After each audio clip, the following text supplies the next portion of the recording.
Welcome back to Lumiose Post, where we talk about all things Pokemon, and today we are airing the debut episode of the Paradox Podcast, which is just a way for me to bring long-form content to you all, talking about deeper things into the Pokemon world. So, moving away from our traditional theory-like videos and going more into speculation, honest opinions, deep dives, all that fun stuff. And today, I want to discuss open world and Pokemon. This is a discussion that I think is controversial, which is a lot of fun for our first episode for the Paradox Podcast, but I want to do it. So I posted a tweet where I talked about how I did not want Gen 10 to be open world, and I want to break that down and then kind of actually get into some comments on that tweet and address some criticisms of that tweet or maybe some thoughts on it, that kind of stuff, because I do think it's a very interesting discussion. So I think first we need to look at the history of open world with Pokemon. The first time Pokemon really took this step was in Sword and Shield, and that was not open world, but that was the first step towards open world, right? In the past, routes have been incredibly linear. There's like one path, you walk that path. There might be some grass off to the side, but the route is pushing you in the direction you're supposed to go, right? Well, then in Sword and Shield, we got introduced to the wild area, which spanned between basically 3 cities, because you could access it from the train station in Wedgehurst, I think is the first town, Motostoke, and then also at Hammerlock. So it spanned between that, and it was expansive, right?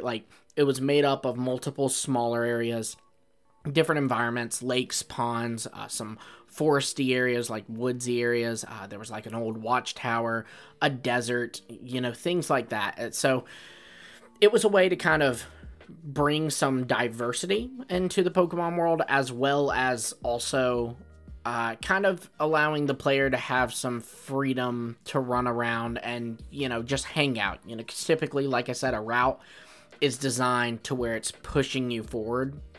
This wasn't like that. This was a place that you could kind of get lost in and run around, especially because depending on the time of day or the weather that was going on in different areas of the wild area, you could encounter different Pokemon. There'd be perhaps more fairy types in the fog, but then, of course, more water types in the rain. So it was honestly a very neat feature, and it was something that I did not have a problem with. I really liked that. Again, it wasn't really open world because you couldn't necessarily pick what order you do things, but it was a nice, expansive area. And then they expanded on that even further with the DLC.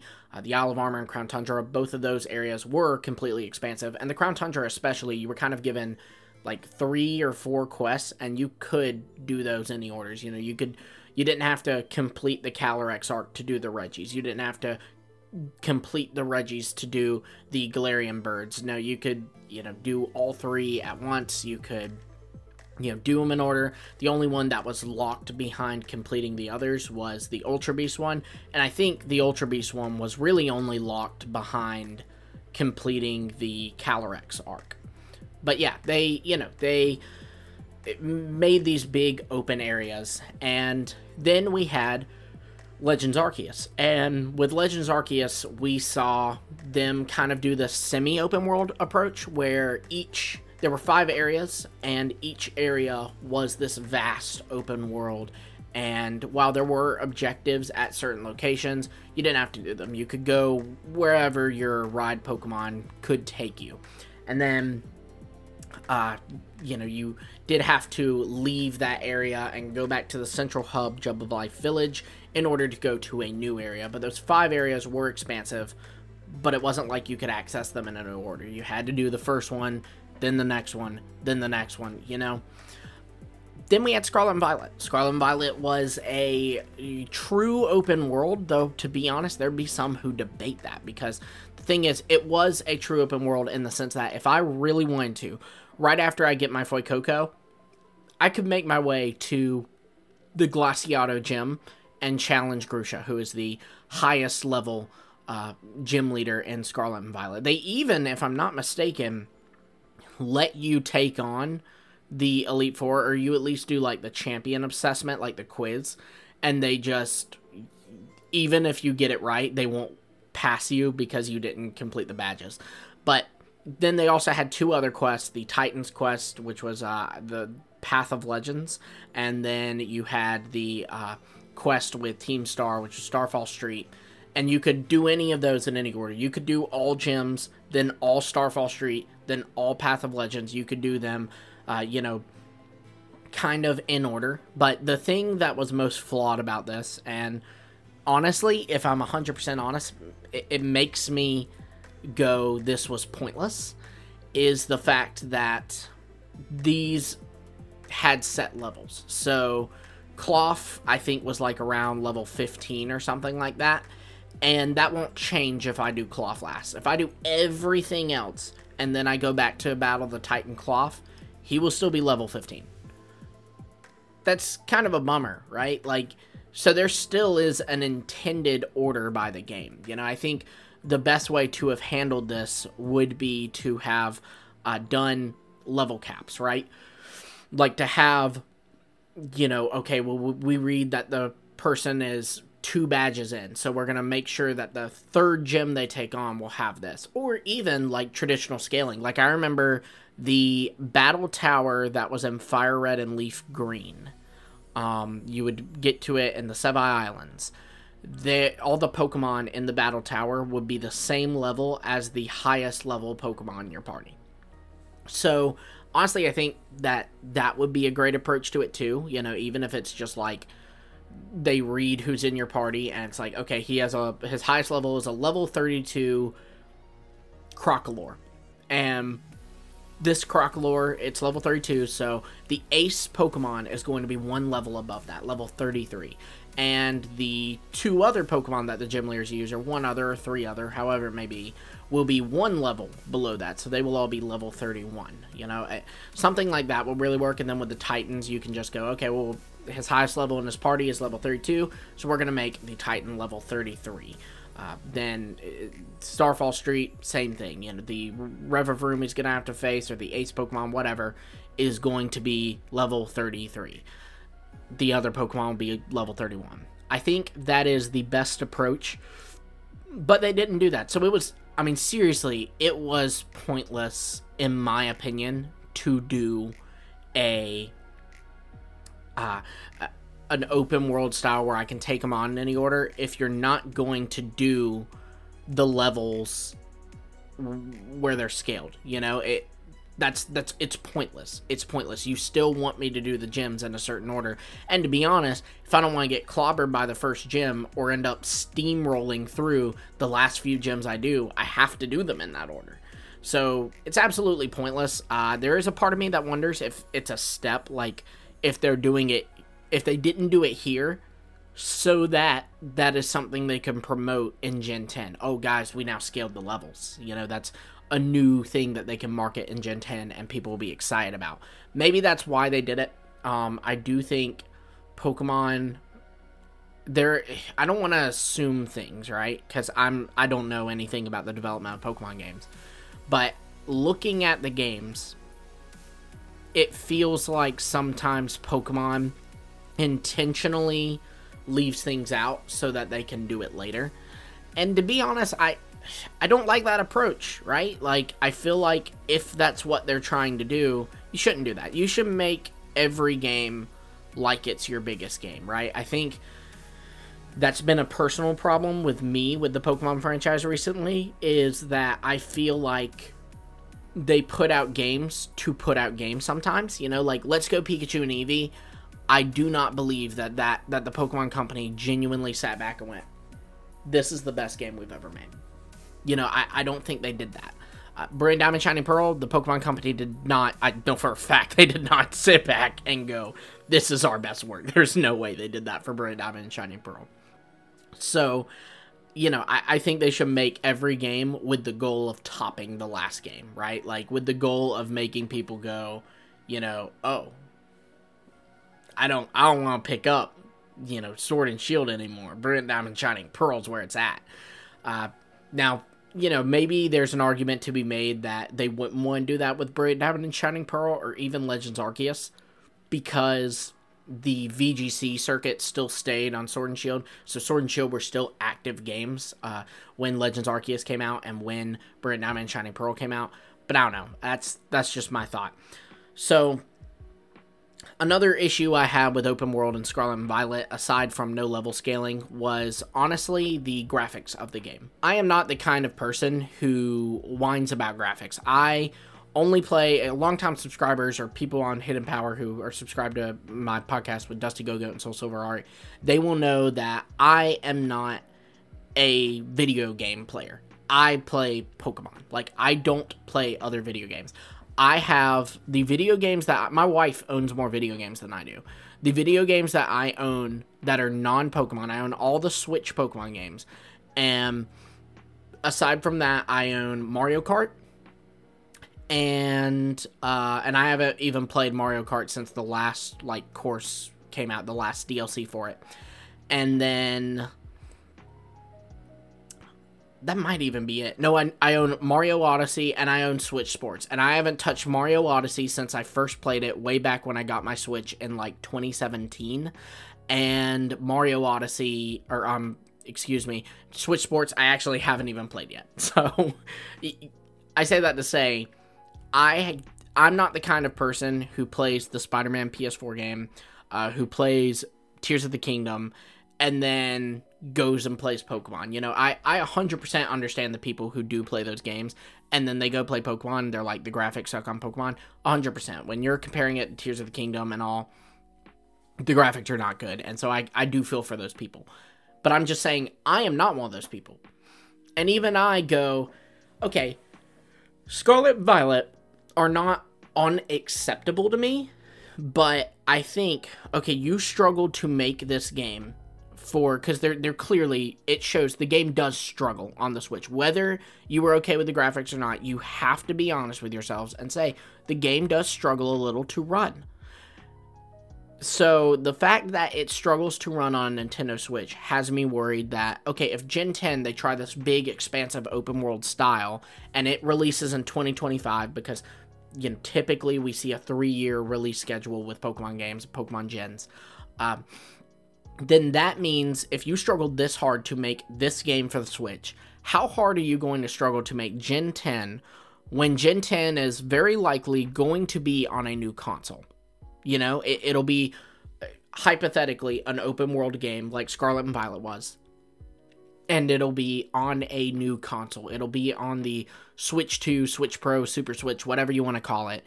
And that is rumored to have, like, insiders have stated that it's supposed to have PS4 graphics. So it's supposed to run like the PS4 Spider-Man game. That console. That's what it's supposed to be like. And you're telling me that Pokemon can, in the same amount of time they made Scarlet and Violet, make a game for that console that will be open world like Scarlet and Violet. I just don't believe that. But I think that Sword and Shield were genuinely beautiful games. I think they had their flaws, and I'm not saying that I don't. I hate the Dynamax gimmick. I don't like it. Pokemon Go Big is really dumb to me, to be honest. And then the story was really rushed and, like, just kind of shoehorned into, like, the last 15 minutes of the game. So that was really bad. But the game itself is gorgeous. And I've always thought that. I know there'll be people who comment, see, everybody's now already saying it about Sword and Shield, but all of y'all hated it when Sword and Shield. No, I always thought Sword and Shield were gorgeous games. I think it's interesting. Seriously, go back and look at the, like, tweets and stuff. No one complained about that tree in Sword and Shield until the Dex Cut was announced. Just saying. Now, I'm not saying the tree doesn't look bad to, again, like Tears of the Kingdom, PS4 Spider-Man players, but I'm just saying, for one, that's one tree in one part of the game. Overall, the game does look beautiful, but for two, it's just funny how there was no mention of that until everybody was, you know, ticked about the thing with the Dex Cut. So, yeah, I think that's an interesting thing to know. I think that Sword and Shield were very beautiful games. What I would want is the style of Sword and Shield, and just where it is linear, right? Like, I go from point A to point B, point B to point C, point C to point D, but just you have the routes be expansive. They're not really linear, but they are, like, as open as the wild area or the Isle of Armor or Crown Tundra, right? But it's still linear, if that makes sense. So it's still, the routes are expansive and not like forcing me down a path, but I am still supposed to, okay, I've made it to point B, I'm now supposed to take Route 2 to get to point C. I think that's Pokemon's bread and butter, right? Like, at the end of the day, Scarlet and Violet were critiqued so harshly, it was making headlines when the games first came out that people were actually getting refunds from Nintendo for this game because they were so disappointed with this game. So if that's the case, go back to what you know Pokemon is good at. Go back to what you know Pokemon can do and just expand upon that idea, right? Like, I feel like that's the issue, is they're trying to make Pokemon something they're not. And like Icarus, they flew a little too close to the sun and their wings burned and they fell into the ocean. So I think something like that could work. I also think something like the Legends Arceus game could work. I think a segmented open world could be really good. And I think there's a lot of regions that are a great example on how to do that. For example, right now when I'm recording this, there are a lot of rumors about Unova games coming up this year in 2024. So Unova is actually a great region where you could do segmented open world very easily. All you do is you make each segment between a bridge, right? So like if we're looking at base game Black and White, not Black 2 and White 2, you have the first open world area, so you would expand the routes and, you know, they wouldn't be linear, they would be vast and stuff like the lands of Legends Arceus. The first area is that Nuvema Town, the water routes around Nuvema Town, Stridon City, I think it's Accumula Town, Nacrene City, Pinwheel Forest, all of that is, and the Dream Yard, all of that is one open world area. Then you cross over Mistralton Bridge. And what Pokemon can do, it's the same way that there's, you'll notice that when you play the older games, there are these gateways between routes and cities and stuff. And there are, in Unova, the bridges. The reason that the Pokemon Company did this, the reason Game Freak made this, is so while you're in that gateway or you're in that bridge, they can load the next area. So then, after you leave that big open area that has, you know, Nuvema all the way through Pinwheel Forest, you would get to the Sky Arrow Bridge, you'd cross over it, and as you're crossing over it, it would be loading the next open world area. This open world area would be Castelia, it would be the desert route, which I believe is Route 4, the desert resort, those ruins, the area with around Nimbasa City, so that route to the right of it, and Lost Lorn Forest, and the route to the left of it. And then from there, you have another bridge, so another place where you can load another area, and that's the Mistralton Bridge. And on the other side, if you're going by natural game progression, there's the Driftvale Bridge. So then you cross the Driftvale Bridge, and that's when you get to the next open area.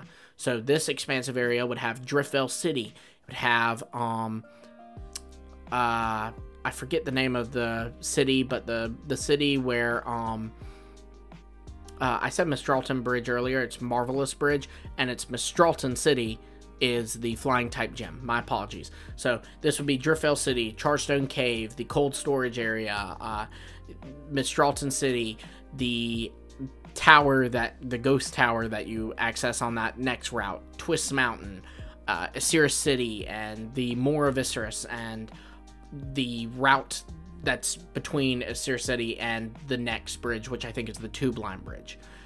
Then you have the next open area. This will be Opelucid Victory Road, which you could expand even more upon, right? Like maybe include the elements of Victory Road from both Black and White and Black 2 and White 2, because you'd be able to make this super expansive, because all this one would have is Opelucid, the routes next to Opelucid, Victory Road, and the Pokemon League. So that one could be, you could really expand on that to make a very good Victory Road.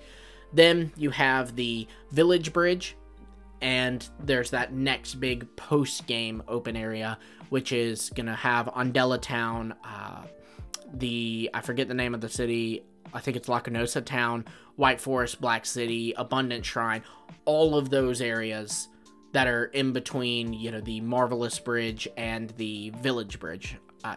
that would be another area. So that's a really good way to illustrate, I feel like, how they could do open world in a segmented open world in a traditional Pokemon game, not like Legends Arceus. Obviously, one thing that they would need to do from Legends, because it's a small thing, but when you're dealing with really big concepts like open world, quality of life is very, very important to pay attention to and give some attention to. So one big issue with Legends Arceus and their segmented open world is every time I wanted to leave an open world area and go to another one, so if I wanted to leave the first area and go to the snowy area, I'm sorry, I don't remember the names. I think the first area is like Obsidian Fieldlands, but Obsidian Fieldlands and Crimson Mirelands, I know that one. So if I wanted to leave the Obsidian Fieldlands and go to the Crimson Mirelands, I would have to leave Obsidian Fieldlands to go to Jubilife Village. Then from Jubilife Village, go to Crimson Mirelands. And that's stupid. There should just be, like, at the camp, I talk to the guy, and he's like, where would you like to go? And I can select Jubilife Village, Crimson Mirelands, the Cobalt Coastlands, Coronet Highlands, and whatever the last one is. From there, I can go to those places instead of having to go back to the central hub. So that would need that, right? Like, I should be able to fly from the Andela Town open area to the Mistralton open area. That just makes sense, right? With Black 2 and Y2, you can then kind of include the Reversal Mountain and the Lentimus Town, I think is what it's called, areas in the Andela Town area, and then you can also Humilau and all that, so you would have to expand on that a pretty good bit, and then you could make the first area that has Aspertia through Verbank City and Verbank Complex its own open area, so it'd be an additional one. But I think that is really the best approach for Pokemon, because I think that's why the game runs so poorly, right? Is because they're having to load everything at once, and that's not good for the game. And if you really think about it, to be honest, Scarlet and Violet already is a segmented open world, right? Because you do have 3 different open world areas. You have the Paldea region, you have the Kitakami region, and you have the Blueberry Academy. So I think the Terrarium. So I think that, you just segment it a little bit more so it can run better, right? Like they even divided Paldea's areas into like provinces, right? Like it's like South Province Area 1 and stuff like that. So why don't you have like the Southwest is one area, the Southeast is one area, the Northwest is one area, the Northeast is one area, and then Area 0 is like it is its own area. It seems like the game could run smoother that way. And then also, more importantly to me, I feel like they could give more attention to the land in those areas. Because honestly, there was a lot of Paldea that felt kind of bland to me, if I'm completely real. There are some beautiful areas, so please don't hear what I'm not saying. Like the Sakurat Trail, oh my gosh. A lot of areas in that northern part really is where it's really good. Like the Bamboo Forest over in the northeast of Paldea is gorgeous. Glaciato Mountain has some pretty sights, specifically that like flower field kind of near the Team Starbase. Like I said, Sakurat Trail is probably the biggest one. And then there are even some kind of cool structures like the cave that's kind of below the desert right near Castle Royal Lake. But I feel like there's a lot of areas, like the whole first area and that area between Levencia and Artizon, that is just very, very bland. And I think that by segmenting it, you can they would have to pay more attention to those areas and make them interesting, Like even the desert, guys, honestly, the desert's boring. All there is in the desert is, there are some ruins, but those ruins are all over Paldea, so there's nothing special about them. And then they've got the big, like, kind of cliff structures or whatever, but that's it. I feel like, you can add more, like, I don't know, you can add pit traps, you can add, just more to it. Cactuses, like, even features, like cacti everywhere or something, but no, it's just open sand with some ruins over there, and some like big tall structures around us, and there's only like 2 or 3 of them, so just very bland. I feel like they can do a lot more with that. I don't think that you know, they did a great job in Scarlet and Violet. And I think they improved on it, in fairness, with Kitakami and with the Blueberry Academy. But why is that? Because Kitakami and the Blueberry Academy are smaller areas. So they gave it more detail and they gave it more love and attention. So I think that is the solution. I think a perfect Gen 10 would be, or any future open world Pokemon game, would be a game where either you do the level scaling or it is linear. And I don't think there's anything wrong with linear. I don't think there's anything wrong with saying you have to do Gym 1, then Gym 2, then Gym 3, then Gym 4, not any order. I don't think there's anything wrong with that. That's a traditional Pokemon game. They built the franchise off of that, I guess, plan, off of that strategy.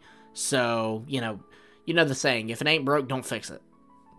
So keep with it, but just make the areas more expansive if you're going to do routes, or if you're going to do like Scarlet and Violet, segment it up, chop it up if you want to do open world into different segments.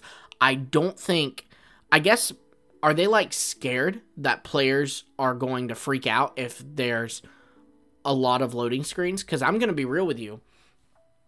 If it is like Legends Arceus expansion-wise, and just I have to face just one loading screen, so not loading screen, Jubilife, loading screen, new area, but I can just go loading screen, next area, I don't mind that at all if it's going to run like Legends Arceus and be as expansive as Legends Arceus and have the detail that the Legends Arceus areas and the areas in Kitakami and the Blueberry Academy had. I would not mind that at all, and I think people would agree with me on that.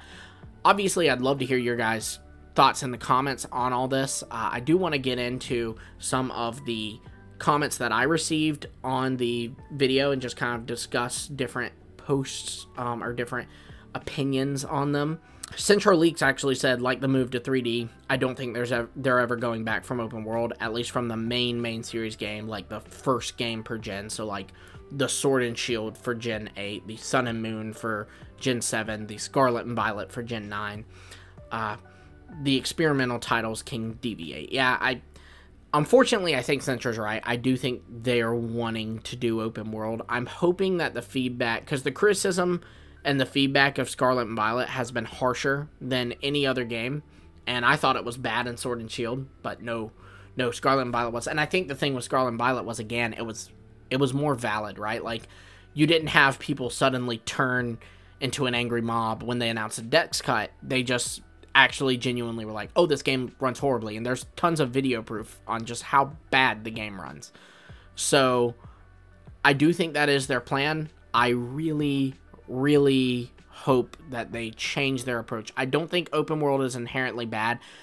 I guess that's what I want to get across, right? Is they cannot keep doing open world like they're doing with Scarlet and Violet. They're going to have to. Like, they're going to have to, guys. Games are going to get harder and harder to make with each console because each console is going to be more advanced. They are going to have to either take longer between gens and possibly even take gap years. Like, not just take longer between gyms, but have, instead of it be like, there's a game this year, game this year, game this year, new gen. It might have to be like, game, new game, DLC, nothing, then new gen.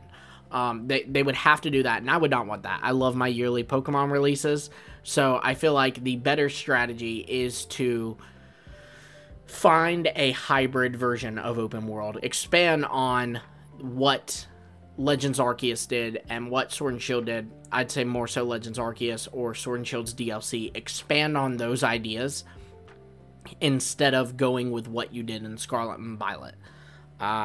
Then one last one I want to get to. Scoot Easy Scott said, I would like to see something similar to Sword and Shield, make the game more linear with 1 to 2 big open sections, but I would like to see evolving routes with better design. Exactly. When you first start playing the game, you can only access 25% of the routes, but as you progress, you can access more. I think that's good too, having it where you go back to routes. I saw a post by Cura Blitz who you know, he was talking about how he loved this, I forget the route name, but it was one of the routes in Unova where you get the Larvesta egg and it's this island, and I love what that route stood for. Back in the day, back in my day, Pokemon had these routes that you would never go to if it wasn't for the story. Like, the story would never have you cross through that area, but you would be rewarded if you did, right? Because you get the Larvesta egg, a really rare Pokemon's egg.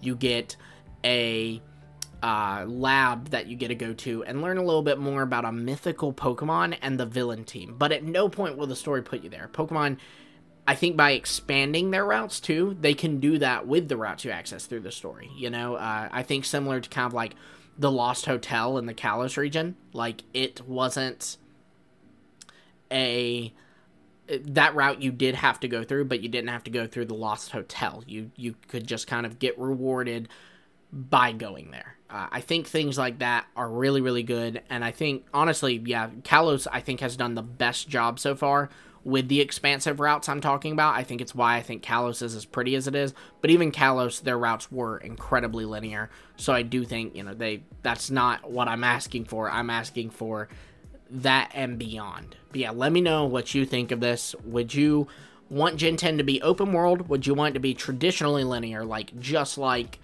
X and Y, Hoenn, Sinnoh? Would you want it to be like the past, or would you want to see some kind of hybrid version of open world, similar to, not exactly like, but similar to the style of Legends Arceus or Sword and Shield?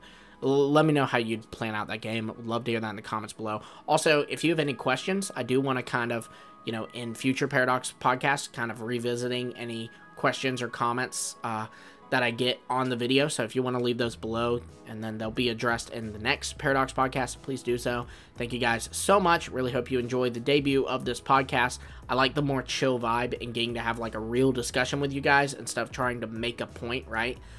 So that's been really nice. Thank you guys so much. Be sure to like, subscribe, and hit the bell for notifications. And until next time, I will see all of you later.